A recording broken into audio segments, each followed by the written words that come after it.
अॼु इजलास जो जेको इजलास जे अंदरि मूं जेके पाकिस्तान पीपल्स पार्टी जी जेके क़यादत वेठल हुई डिस्ट्रिक्ट मलीर जी, त उन्हनि सभिनी खे मूं इहा अपील कई हुई ऐं रिक्वेस्ट कई हुई की मुंहिंजे जेके माशरी बिरादरी में जेके कुझु मसइला आहिनि तो हल कया वञनि। वॾो में वॾो मेन इशू हो कब्रस्तान जो मसइलो।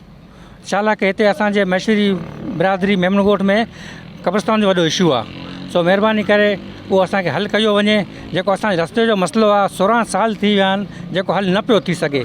असीं हिते मलीर जी पूरी क़यादत पे जेतिरे बि MP MN हुआ सभिनी सां असीं रिक्वेस्ट कई आहे कि असांजो मसइलो हल कयो वञे, लेकिन बिल्कुलु हिन ॻाल्हि में असांखे मायूसी रही आहे। उनखां अलावा त उनखां जेके डिस्ट्रिक्ट मलीर जे अंदरि ॿिया मुंहिंजा ॻोठ आहिनि, गडाब जे अंदरि मुंहिंजी मीनाटी विंग वेठी आहे ऐं UC मल में वेठल आहे। उनखां अलावा UC ब्रू विलेज में वेठल आहे, दसाण में वेठल आहे। उन्हनि जा बि कुझु मसइला मसाइला आहिनि त उन्हनि खे जेके दरख़्वास्तूं ॾिनमि उन्हनि कमु चई आहिनि। सो इहा पूरी कोशिशि कंदसि त उन्हनि जा जेके मसइला आहिनि, जेके कमु आहिनि, उहे जल्द सां जल्द हल थी वञनि। त उन्हनि खे जेको तो पार्टी में मज़बूत कंदसि ऐं मूंखे पार्टी इहा ज़िम्मेदारी ॾिनी आहे। तो पंहिंजी ज़िम्मेदारी निभाए करे उन्हनि जा मसइला हल करे बिल्कुलु इहा पार्टी लाइ करे हिकु सुठो उम्मीदवार ऐं सुठो हिकु जनरल सेक्रेटरी साबित थींदुसि।